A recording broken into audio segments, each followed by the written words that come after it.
Bonjour à tous et bienvenue sur Le Français c'est clair. Vous êtes en troisième et vous vous préparez à passer le brevet? Je m'appelle Marie-Astrid, je suis professeure de français et je vais vous donner les derniers conseils et recommandations pour réussir la première partie du brevet. Mais tout d'abord un petit rappel. Cette première partie du brevet de français, qu'est-ce que c'est? C'est la première épreuve du brevet et elle dure 1h15 et vaut 50 points sur 100. Elle se termine par une dictée sur 10 points et qui dure un quart d'heure. Ensuite, vous avez une pause de 15 minutes, puis vient la deuxième partie du brevet de français, la rédaction.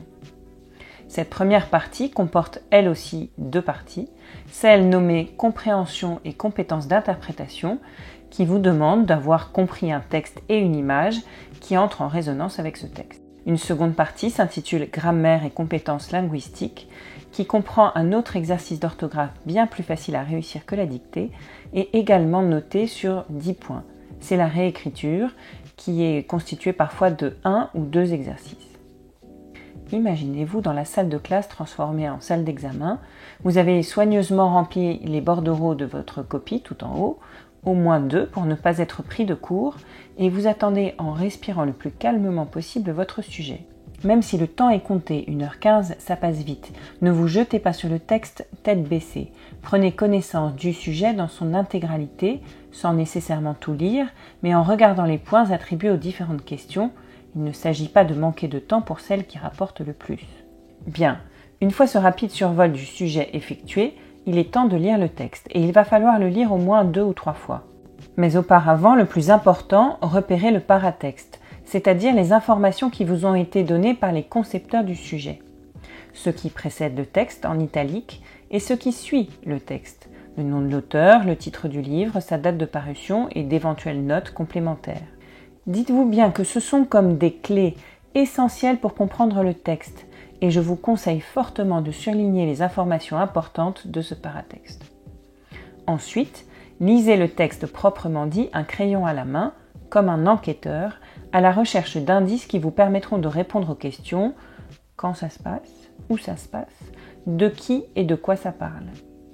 Attention, parfois les textes vous mettent sur des fausses pistes et vos premières hypothèses de lecture sont invalidées par la suite. Donc prenez le temps de relire le texte au moins une deuxième fois, plus calmement, et peut-être après avoir lu les questions de compréhension. Dans un troisième temps, en effet, il va s'agir de répondre à ces fameuses questions et pour cela, quelques conseils. Bien évidemment, face à une question difficile, gardez votre sang-froid et évitez les blocages. Passez à la question suivante sans paniquer, vous reviendrez ensuite à cette question plus difficile qui ne doit pas vous faire perdre de temps. Lorsque vous savez répondre, prenez le temps de formuler correctement votre réponse en reprenant les termes de l'énoncé et avec une phrase complète qui ne peut jamais, à l'écrit, commencer par car ou parce que. Si l'on vous demande en revanche la classe grammaticale et la fonction de plusieurs mots, recopiez les mots et écrivez en face la classe et la fonction. Pas la peine de perdre trop de temps à rédiger ou tracer un tableau. Soyez efficace.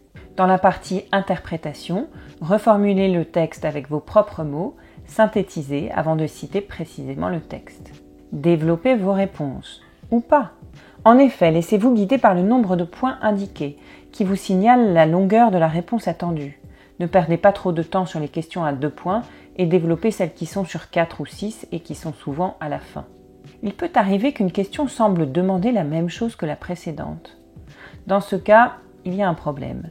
Mais comme il faut aller vite, répondez à nouveau et précisément à la question donnée. Ne vous dites pas que la réponse est au-dessus et que le correcteur va bien la trouver. Le correcteur attribue les points exercice par exercice, alors répétez-vous si vous ne voyez pas ce qu'il faut dire de plus que ce que vous avez déjà dit avant. C'était peut-être là que vous vous étiez trompé. Citez soigneusement auteur et titre lorsqu'on vous demande de comparer le texte avec d'autres textes du même genre. Quant à l'image, décrivez-la soigneusement si on vous le demande, en employant le vocabulaire adéquat, au premier plan, au second plan, à l'arrière-plan. Je poursuis sur les conseils d'ordre plus général et je vous supplie de m'écouter lorsque je vous dis de bien écrire sur vos copies.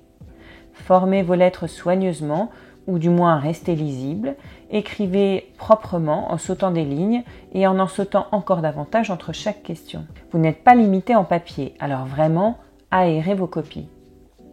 Soulignez proprement les titres et éventuellement, si vous en avez le temps, les mots que vous avez changés dans la réécriture que vous pouvez faire en premier. c'est d'un bon rapport qualité-prix, ou plutôt effort point donné. Vérifiez extrêmement attentivement le temps qu'il vous reste avant la fin de l'épreuve, afin de n'être pas piégé par le temps. C'est la réécriture et la dictée qui se chargent d'évaluer votre niveau d'orthographe. Et pour ce dernier exercice-là, tellement redouté, quelques conseils encore. La dictée a toujours à voir avec le texte que l'on vous a proposé en compréhension. Parfois, c'est le même auteur, parfois la thématique est proche. En tout cas, écoutez la dictée sans vous focaliser sur ce que vous ne savez pas écrire. L'essentiel, c'est de ne pas paniquer pour une erreur lexicale qui ne vaut qu'un demi-point, mais plutôt d'éviter une erreur grammaticale qui vaudrait elle un point. Donc, votre priorité pour la première lecture, c'est de comprendre le texte. De saisir, par exemple, à quoi renvoie tel ou tel pronom, ou pour le dire plus simplement, de comprendre si le « il » est au singulier ou au pluriel, par exemple. Pendant la dictée, si vous êtes perdu, laissez de l'espace pour reprendre cela plus tard, sautez une ligne, mais surtout n'arrêtez pas d'écrire, ou alors c'est un suicide orthographique, car chaque mot en moins équivaut à un point en moins. Vous rattraperez les mots manquants à la relecture. Une fois la dictée finie, surtout, ne vous reposez pas encore. C'est là où vous devez être le plus vif intellectuellement pour repérer les erreurs potentielles et vérifier en vous posant les bonnes questions que vous ne les avez pas faites. Soyez attentifs aux accords si vous repérez des noms au pluriel ou au féminin et face à tous les verbes en « et » ou « est », remplacez par un verbe comme « prendre » ou « mordre » pour connaître la bonne terminaison. Attention aux verbes se terminant en « i » qui peuvent eux aussi s'écrire de 6 manières différentes et c'est 10 pour les verbes en « et ». Et bien sûr, allumez les warnings à chaque homophone. Vous ne devez pas vous tromper sur le « a » sans accent ou avec accent ou sur le « et ». Et j'espère que vous ne vous tromperez pas non plus sur le périlleux « c'est » ou « c'est ».